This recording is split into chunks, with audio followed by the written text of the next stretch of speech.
If you live in an emerging economy, then you understand that the largest exports from these economies are not their natural resources, it's actually their talents. Most people in such economies, especially young people, all want to relocate to countries like the UK, the US, Canada, and there's been like a huge influx of Nigerians, for example, into the UK in the last couple of years, more than ever before.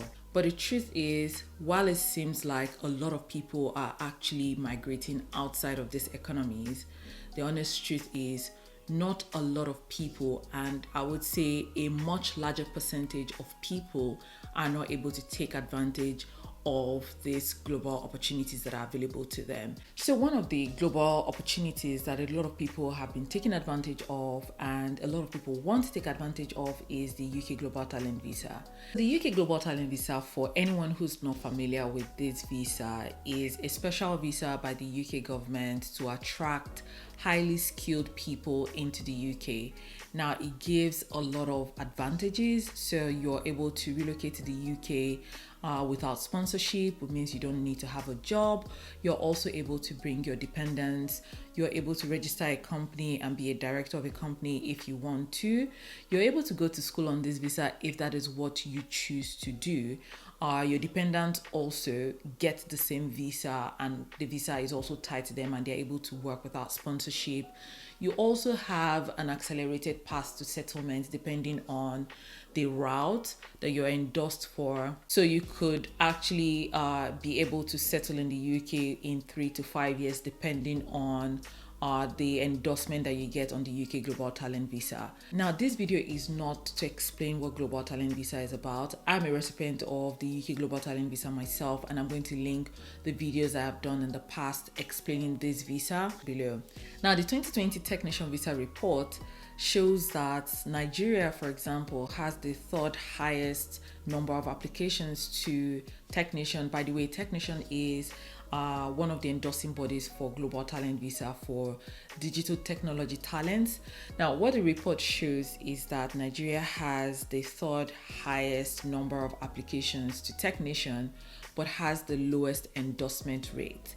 And having spoken to and worked with a lot of individuals who are trying to apply for this Technation visa, I am actually not surprised by how low the endorsement rate is. And I'm going to be sharing some of the things that I've observed with a lot of the people that I've interacted with. This doesn't just address why it's hard for people to apply for the UK Global Talent Visa. It speaks a lot of volume about why a lot of people are not able to harness global opportunities that are available to them. So one of the things that I've seen as a common thread with a lot of people that are not able to apply for this Global Talent Visa, for example, is that they have not been intentional about their career from the get-go. I find that a lot of them sometimes have been all over the place. They've done so many things that are unrelated. They don't have a specialized skill set. They've not been able to fit into the criteria for any specific endorsing body. If you look at the nature of the Global Talent Visa, for example, they are categorized into different set of skills. If you're in tech, you're in one endorsing body. If you are in research, you're in one body. If you are in arts and culture, fashion, you're in one body. So they want people who are extremely good at what they do. And I find that a lot of people, because they were not intentional from the beginning, they have experiences, but they're not very good at what they've been doing. So they've not been very intentional about what they're learning, what they're doing. I remember when I was applying for my visa and I realized that I had done so much. I was one of those people, you could call me a workaholic, but I didn't shy away from responsibilities at my job.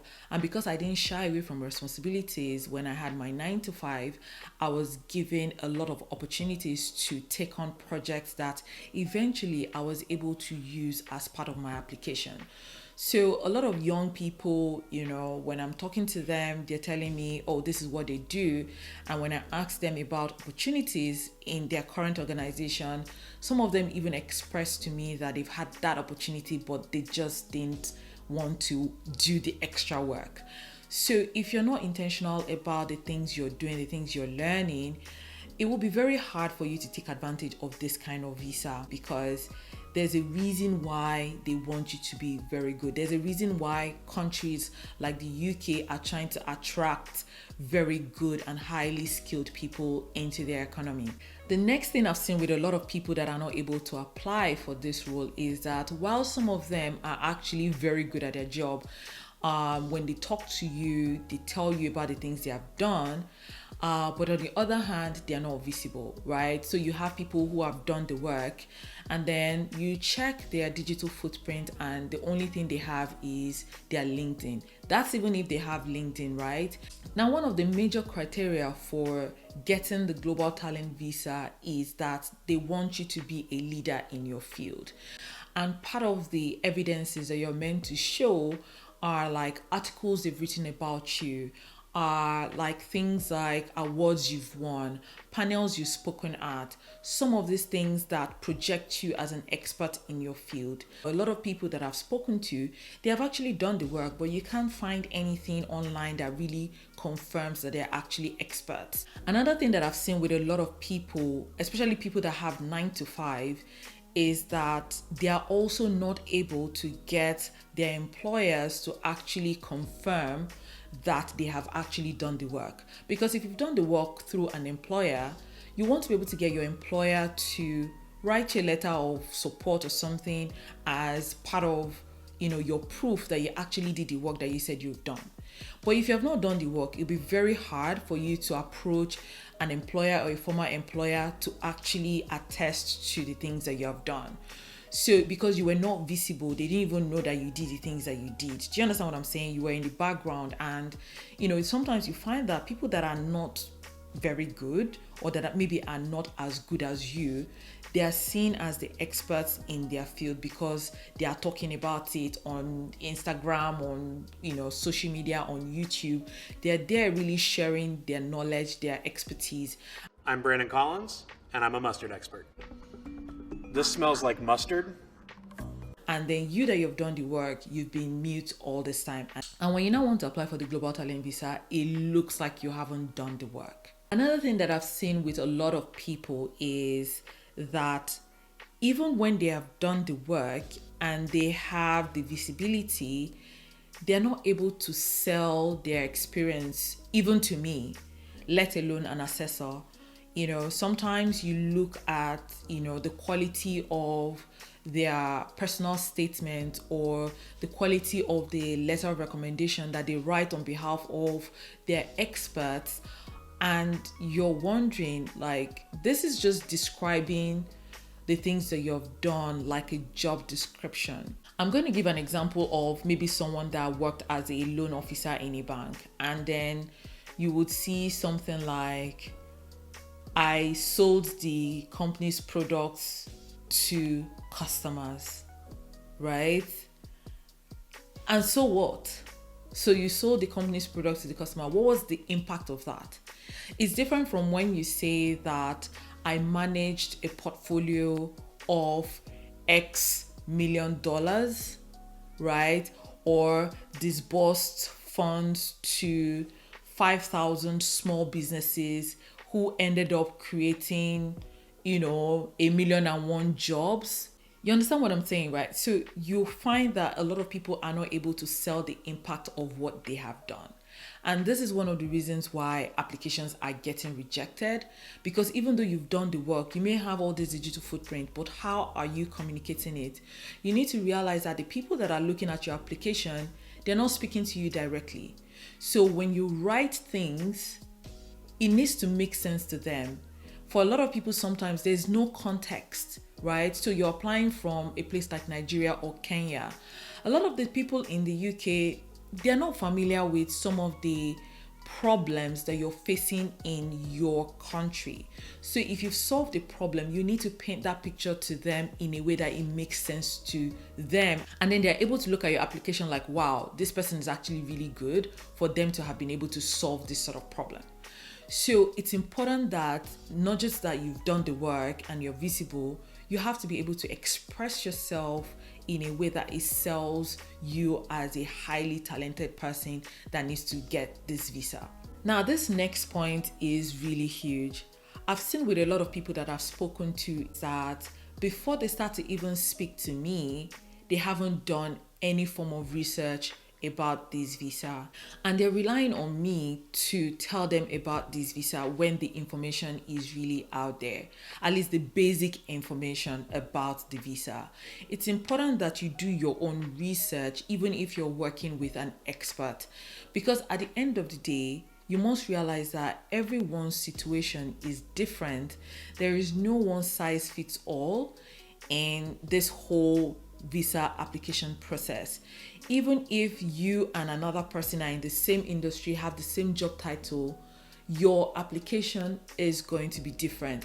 And doing your research and trying to understand what they require of you is very important. I see a lot of people wanting their coach to do all the thinking, all the work and everything. You owe it to yourself to do your own research, because you may even find out that sometimes your coach may not know everything, and you may be able to point your coach in a direction that confirms that you're actually ready to apply for this visa. So don't shy away from researching. Like, it's just Google.